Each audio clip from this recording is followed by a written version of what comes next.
Okay, y'all, I did it again. I have done something that is thinking totally outside the box, goes against pretty much everything you ever read about what you don't do and what you don't put in the ground or in your raised beds. But I'm telling you right now, this works. This is the third year I've done it. I'm gonna share this with y'all. Do with it as you please. Let's grow.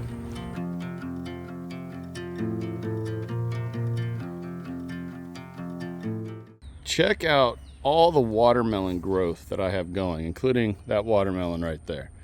But there's so much growing. I've got 4 different types of watermelon vines in here, and I know this is a lot, y'all.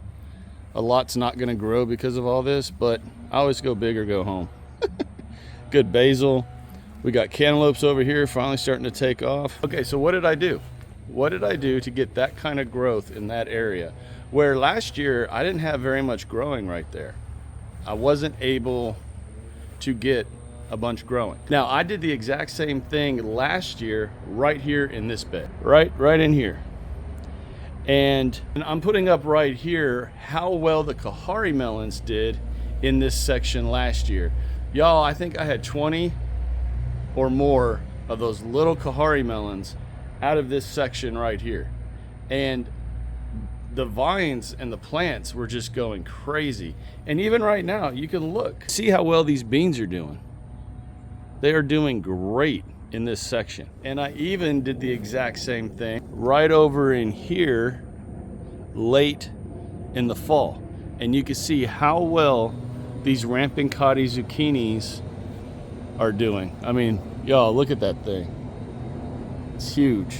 It's doing great. In fact, I'm about to harvest it. It's right at the range to harvest. But look, I got another one right here. Okay, so what did I do? Throughout the year, what I like to do is I have a deep freeze in my garage. And I will put every kind of food that you can think of out there and freeze it. Now, what I like to do in about January, because my last expected frost date is March 1st. So I want to do this little trick at the beginning of January. That way it gives everything about 2 months to start breaking down, decompose, all that. It just makes the soil so much more full of nutrients. It brings in the worms. The soil is great. I mean, seriously, look at the growth over here. Again, I mean, y'all, look at all that. It's crazy. So Chad, stop beating around the bush. All right, I'm gonna show y'all exactly what I did, and then I'm going to explain why.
Okay, yes, every kind of kitchen byproduct, old food, old bread, old meat, meat that expires that you can't use, meat that's been frozen for so long, it's freeze and burned, you know, stuff that you're gonna throw away. What I like to do is like you saw, I dig holes and I put that stuff in there. Now, the trick to this is you dig the holes deep. I went all the way down to the ground level in those beds back there, and in those beds over there year before last, or last year. Go all the way to the bottom, as deep as you can get the stuff. Dump them in, fill it up, cover them over with the soil, and you're good to go. Now, I know people that have not seen my other videos are gonna be like, hey, you're just gonna bring in rodents and cats and dogs and everything under the sun. Y'all, I have not had one hole get dug up. And I have a dog. And I will literally put her on top of the soil after I cover them up, to see if she can smell anything. She sniffs, and then she gets off the soil and walks on. So if you bury everything deep, you are covering and masking that smell. Now you will see at the end of after me burying everything and covering it up that I put another layer of soil across the top. Yes, because I'm amending and amending and amending. And that's the whole point of doing this, is you are amending your soil and you're repurposing food that you're just gonna throw away. So why not feed the worms? Why not feed the bacteria and the nutrients and the mycorrhizal fungi and everything that's in the soil? Feed them.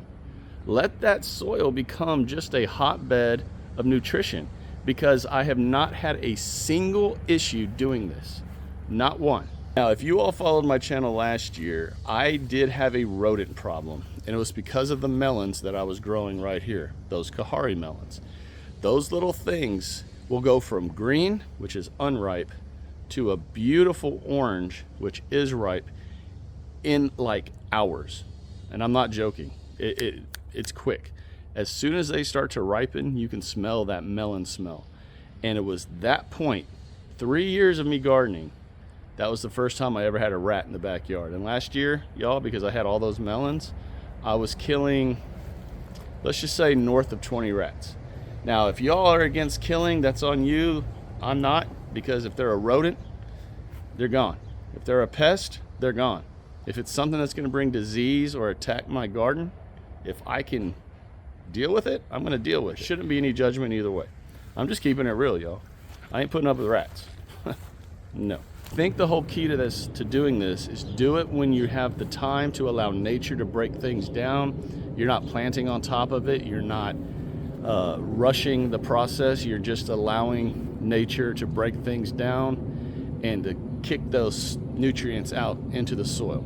So every January I do this, and I start saving stuff probably mid-July, mid-August, and by the time it hits January, y'all, I have so much stuff to throw out here. And it doesn't have to be vegetables, y'all. I put meat. I put everything I can think of out here, and I have had no problems at all. And that's where the thinking outside the box comes in.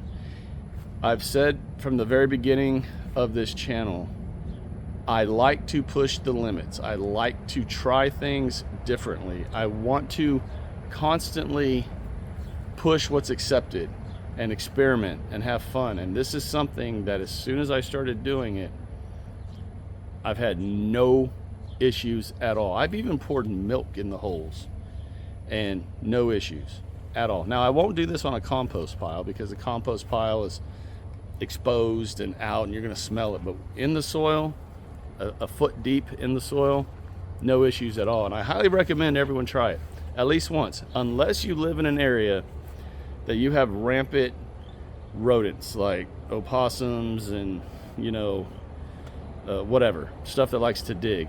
Then I would probably suggest you maybe not do it. I don't know. I don't think you're gonna have a problem though, honestly.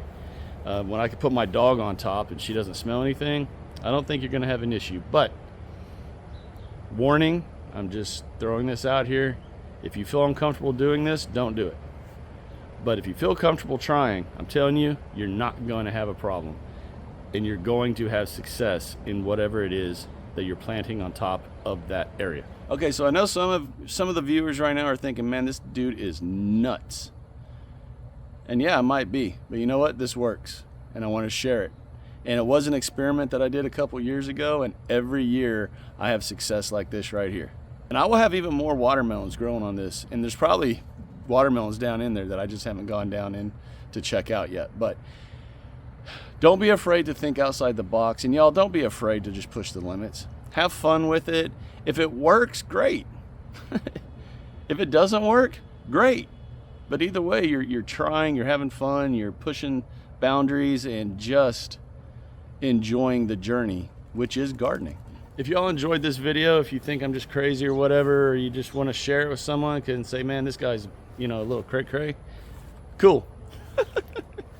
Do me a favor, share the video, like the video, and subscribe to this channel if you have not done so already. If you like a channel where someone's going to push the boundaries, he's going to tell you to experiment and have fun, and a channel that's geared toward beginner gardeners, then y'all click subscribe, hit that little bell so you're always notified whenever I upload videos. Everyone take care, God bless, continue to shine bright and harvest hard, get in the garden and push those boundaries. I'll talk to y'all again real soon. Bye.